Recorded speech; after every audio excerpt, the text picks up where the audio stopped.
Hi, this is Dr. Herb Kressel, and welcome to the June Radiology Podcast. Today we have an interesting panel discussion of a pair of articles that we're publishing in this month's issue that use a physiologically based pharmacokinetic model to look at contrast dynamics in tissue.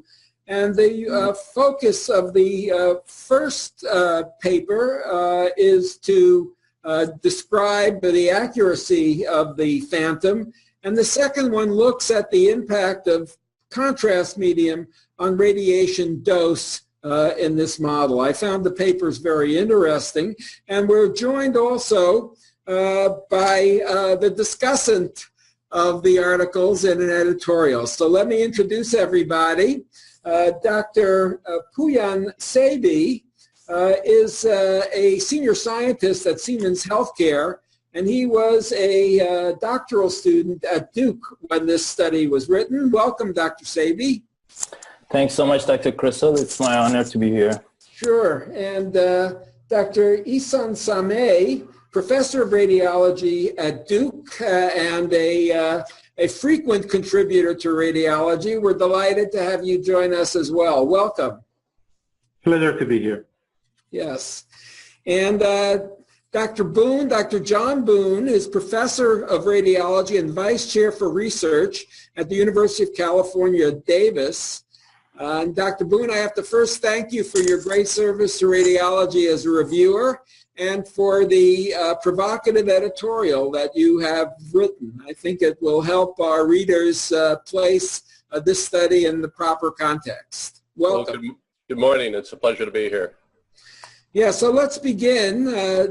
Dr. Saibi, can you tell us about this notion of a physiologically based pharmacokinetic model that you use to predict contrast dynamics? Sure. So if that's okay, I'll start with a short summary of the objective of the whole study and then why we needed these physiological-based compartmental models and virtual clinical trials. From a few studies before, we learned that there is a possibility of increase in radiation dose due to the contrast agent. And we know that everyone is familiar with the phenomena that the presence of contrast agent in vessels or organs enhances the attenuation, and that's why we use the contrast agent. So we knew that the iodine increases the total radiation dose, meaning that the total radiation to the tissue mixed with iodine. But the questions were, how can we quantify this increase in different organs? And more importantly, as function of time and as function of patient's attributes. And the second question that we really wanted to address was how much of this increase in radiation dose can go beyond the mixture of iodine and blood, or in other words, how much of this increase is biologically relevant. So that was the objective of the study in summary, and we knew that we could only do it with virtual clinical trials, reliable virtual clinical trials. And we were aware of the complication of the process and things, but the first part of the study, we developed and incorporated a compartmental model of cardiovascular system, which was indeed a physiological-based compartmental model. And we, in this model, we basically model the distribution of contrast agents or the dynamics of contrast agents through the whole body. And it's consists of a series of differential equations which take all the organs and vessels parameters into consideration, and as a result, it delivers the contrast material concentration, time curves as an output. To calculate this iodine delivery rate, a mass balance was applied to each compartment, and each compartment was basically consisted of 3 subcompartments: intracellular, extravascular, and intravascular. So 3 subcompartments. And then based on as the output, again, we were getting the iodine concentration in different organs and vessels. But the good feature of this compartmental model was that we could personalize it based on different patient attributes, including like the organ volumes, including the cardiac output, height, weight, sex, and some other factors. We could basically make them patient specific. And so what actual factors were used? For example, did you include potential variations in renal function, the clearance rates of the contrast? In the current model, we didn't include the renal function into account, but the other factors were, again, like cardiac output, the organ volumes, and we extracted this information from the real patient models created from the real CT images, and all those like organ volumes, the vascular volumes, and all those height, weight, and everything was basically real values. And you had 58 models, but how did you choose the distribution of features within those models? Were they based on a population, or how did you decide how many heavy people and how many thin people and how many people in failure and whatnot? So this was a population. This was basically first 58 patients created in our lab, in the Duke's lab, which called XCAT phantoms. And these XCAT phantoms were created based on a population of patients which had different types of patient body index, size, and like different, like I remember, so same number of the like males versus females, and it was like a very well distributed population. Okay, well, good. So how accurate are the models actually? Dr. So we can take that on, Dr. Purcell. Again, great to be with you. So these models, as Pouyan already pointed out, are based on, most of them are based on whole body CT scans that we have at our institution. We segment these models, we add additional features to the models, we do additional dynamic components, and we try to do a reasonable representation, sampling of the population, if you will. Not as comprehensive, perhaps, because there are only 58. These are the first 58 that we have created. But they are representative of low BMI, high BMI ranges of the patients that we have at our institution. I think they are reasonably representative of a population at Duke University Health System. We cannot necessarily say that represent an individual patient that walks into our hospital today, Okay. unless we do some sort of a matching. Right. So I would say population-wise, they are representative. Individual-wise, we are in the process of figuring out how we can match individual patients to any of these models, virtual models that we have. I see. On the population basis, Pouyan has done a great job that actually has calibrated or validated that this population contrast enhancement that we see in them are consistent with the contrast enhancement that we see in a similar population that is reported elsewhere. So how accurate is the model actually? Population-wise, it's very close. I would Okay. say in the 5 to 10% range. Okay. Now, But as an individual patient, it's difficult to say. So I was sort of particularly excited with the notion of a virtual clinical trial, where in theory you could introduce a new agent and you could model in some lesions and you could predict the degree of contrast, and So where do we stand with this? How can you actually use a model like this as a virtual clinical trial? Yeah, so it's a very exciting time, actually. As you know, one of the challenges in medicine is that medicine being a scientific enterprise, we hope, you got to do experiments to be able to validate your hypotheses. But doing experiments is very difficult in the context of patients. So virtual clinical trials really addresses that ethical dilemma that we have, in that we want to have evidence validate the true experiments. At the same time, we can't really do a whole bunch of experiments that we want to do. For example, there are a zillion different ways of imaging a patient on an MR scanner or CT scanner, and we cannot possibly entertain that kind of enterprise in the context of a patient population. So virtual clinical trials enable us to essentially create a population virtually and experiment on them without ethical difficulties or pragmatic difficulties, inform consenting patients and variability across the patient. Also, the beauty of these models is that we do know the truth because we created them. We know what's going on here. Now, the challenge, the limitation is that how realistic are these realizations?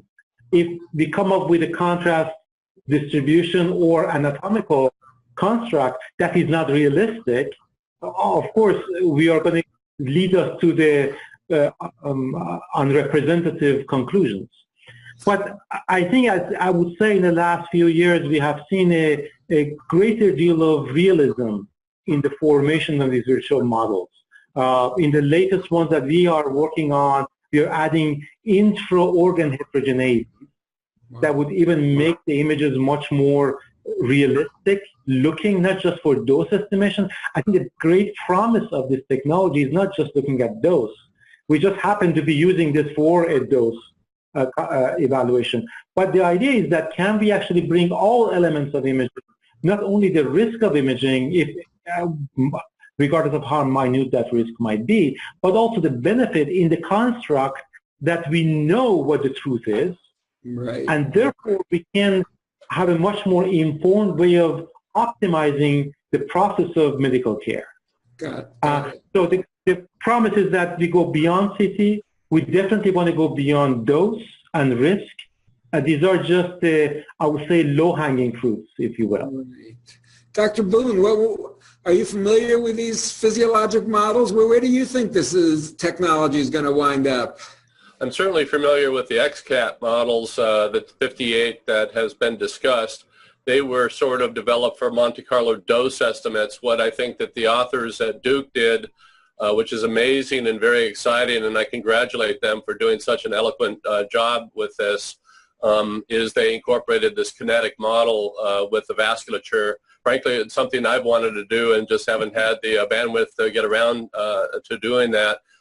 I read a lot of manuscripts from radiology and other journals, and I have to tell you, I think you know when we just discussed this, I was very excited. I mean, I'm more excited than in several years of reading manuscripts. So congratulations to the authors for this spectacular work. And I think where to go from here really is further validation. You sort of use past data to validate this. I think it would be fun and exciting to go and probably with a real clinical trial on a limited number of patients and see if your organ enhancement curves, your time density curves really do match what can go on in real patients. And further validation would give more utility to this work down the line. I think that you described this work as hypothesis generating, and I think that's very accurate. This could be the beginning, the opening salvo of a lot of research with the kinetics. So further validation, and that would lead to protocol optimization, maybe a different timing regime for imaging the kidneys or whatever could change the dose profile and still give the same physiologic information, things like that. KV would have an impact here as well. So it's very exciting, and I'm sure that this will have long legs for the people at Duke and other readers as well. Yeah, I was taken with this how it might really affect the introduction of new agents because you might be able to estimate the effect sizes and then tailor sort of clinical trials to, reduce the numbers because you have a better sense of sort of the magnitude of the effect. So I think it's very, very exciting work. With that, let's move on to what was your primary goal in this, actually, which was not just to validate the model, but to look at the impact of the pharmacokinetics of contrast on tissue dose. My question is actually, why do this with a model? I understand it for a lot of the other things, but actually looking at tissue dose, why use a model as opposed to another experimental method? That's a very good question. Of course, there are alternative ways of characterizing this phenomenon that we have characterized here. You can definitely do the physical measurement, for example, as opposed to Monte Carlo simulations or human modeling simulations and so on. There are two reasons for doing it the way we did it. Number one is the issue of sampling, in that even if you have a patient model, let's say an animal model or a phantom model or a cadaver, in either one of those cases, you could put probes inside your unit, whatever that might be, and make an actual measurement. The problem is that at best you will get one sample, one realization, two realization. Doing that across 58 would be overwhelming, if not impractical. So we can't only have one or two conditions evaluated, we cannot do it across the population that we have attempted to do so here. And number two is that if you're going after contrast agents, then the dynamics of the contrast agent needs to be incorporated. At different time points, different organs, different tissues get different amounts of contrast going in and out of them. So you need to do it in a sort of a dynamic way across a wide range of tissue samples. So if you have let's say, animal model, the number of probes that you need to put in and do the temporal evaluation would be experimentally very, very challenging. Okay. In this landscape, you can, and the other thing is that you can also now change the cardiac output of your patient and see what happens. In the case of animal model, you cannot do that as readily. Okay. So there's a lot of flexibility and sampling convenience that comes from this kind of modeling that otherwise would not be possible. Got it. So what did the model show, Dr. Sebi? What is the effect on radiation tissue dose from using contrast in different organs? Sure. So at this point, it's important to clarify what we mean by radiation dose. So the radiation dose we introduced in this study is the total radiation dose delivered to the iodinated tissue. Okay, so it's tissue plus iodine. All right. But so with this model, we showed that like the administration of contrast material can increase the total radiation dose up to like 54% in kidney. Okay, and also in this study, the second question that we wanted to address was we assumed that in highly perfused organs like liver and kidney, or maybe lung and brain, the increase in radiation dose can be approximated by a normal distribution or Gaussian distribution reflecting the proximity of iodine molecules to the organs as it distributes through the blood vessels. Our results showed that for an individual patient, with considering this proximity of iodine to the organs, the anticipated biological relevant dose increase with respect to the unenhanced CT can be in the range of 0 to 18% increase for liver and same 0 to 27% for kidney. I see. That's pretty substantial. Now, I guess the controversy in this is sort of the whole radiation dose may not be the biologically relevant dose, and there the question is the contrast that's actually intravascular may not be contributing the same proportion to the tissue dose as the interstitial contrast. Dr. Boone, I know this is something that you've been concerned about. Perhaps you could tell us your thoughts on this issue. Sure, and let me briefly address a question to Dr. Samai. You know, with respect to Monte Carlo radiation dose assessment versus physical measurements, you can only have so many physical measurements because you use point detectors.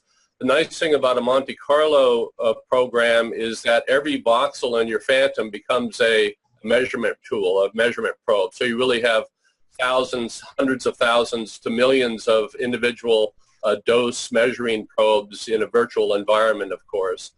And as the authors of this great paper recognize, as well as many who are involved in Monte Carlo studies, there are limitations of that, and modeling itself has limitations.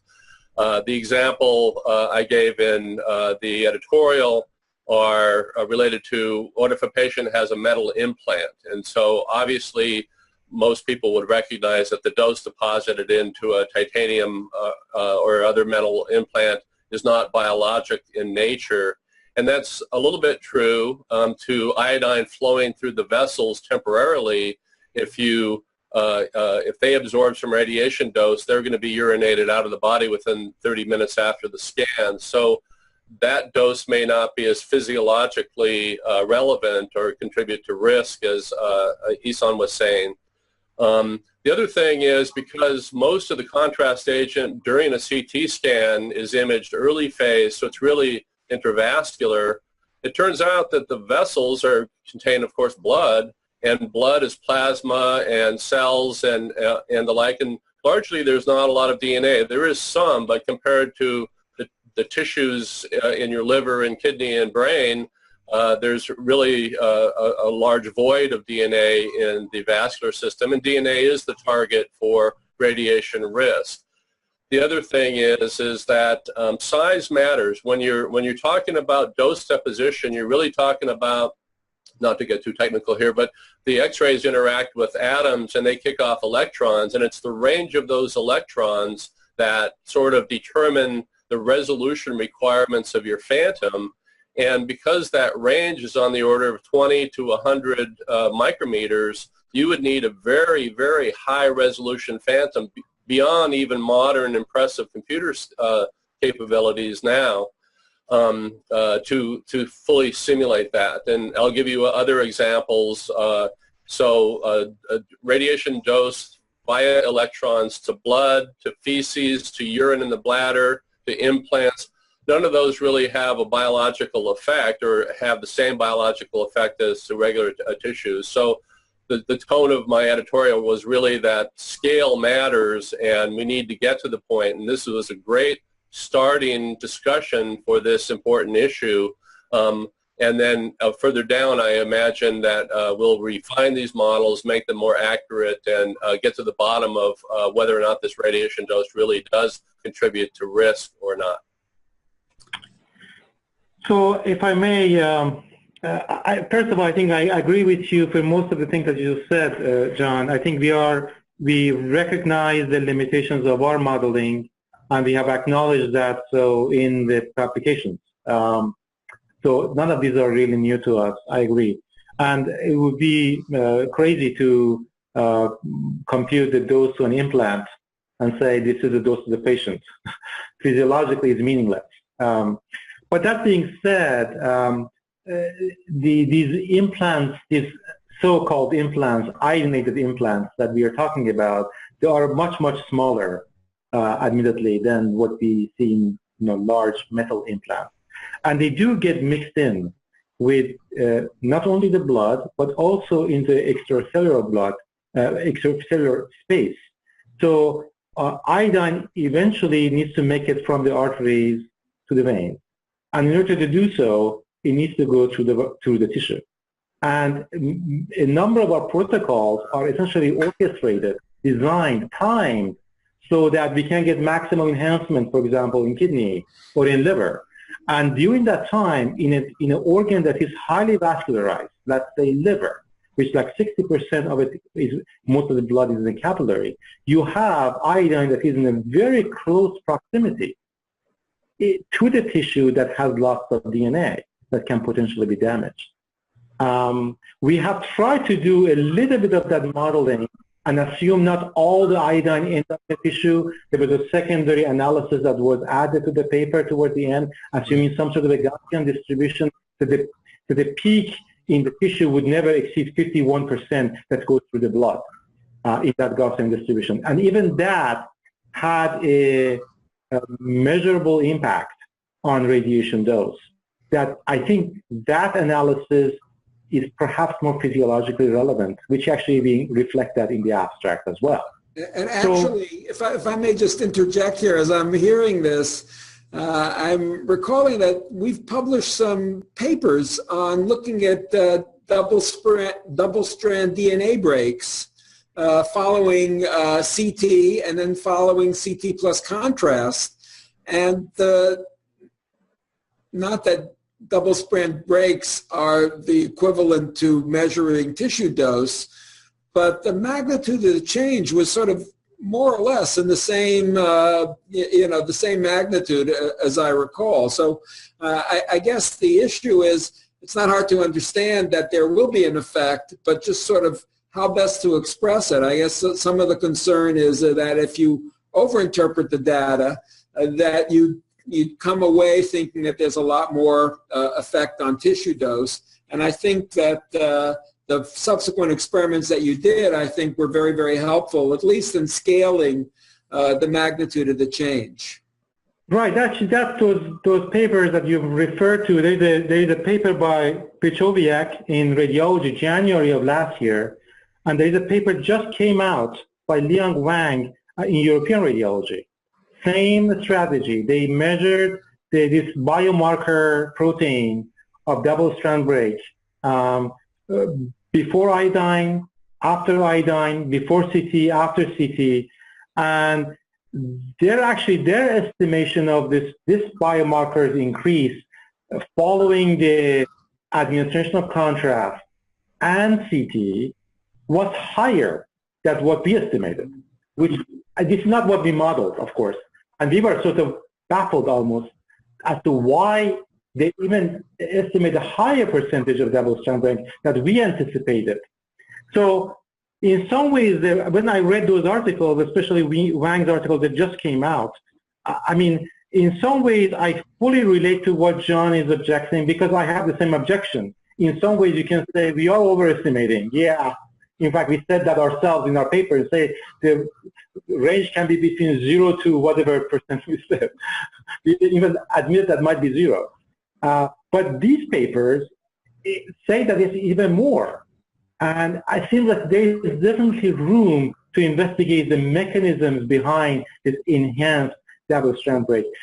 I also want to add here that, I mean, our objective here is really not to discourage the use of contrast agents or discourage the use of CT in any way. It's just the fact that 60% of the CT is done with contrast agent, and somehow that needs to be incorporated in our broad scheme of the optimization. So, Dr. Boone, where do we go from here? How are we going to sort through this? Well, I think that this was an excellent dosimetry exercise. I think what we need to do is actually recycle some research that was done in the 50s and 60s on microdosimetry, because that will get to the bottom of it. And really what we need to do is better evaluate risk, which I think is your ultimate goal here. And so microdosimetry you probably won't do a whole body, but you could do where the CT beam is hitting in a phantom and tease out, the proximity of the iodine atoms within a large vessel and in a medium scale vessel and down to the capillary scale and all of that. So lots to do. We just got 5 new computers here that are very high tech, so we're excited about doing some follow-up work on this work as well. Great. Well, this has been a stimulating discussion. I want to thank you all. Dr. Sebi, congratulations on your work. And Dr. Samai, thanks for sharing your insights. And Dr. Boone, thank you again for a fine editorial. It's been a pleasure speaking with you about this. Thank you, sir. Thank you so much. Sure. Thanks, Bye-bye. Bye. Bye-bye.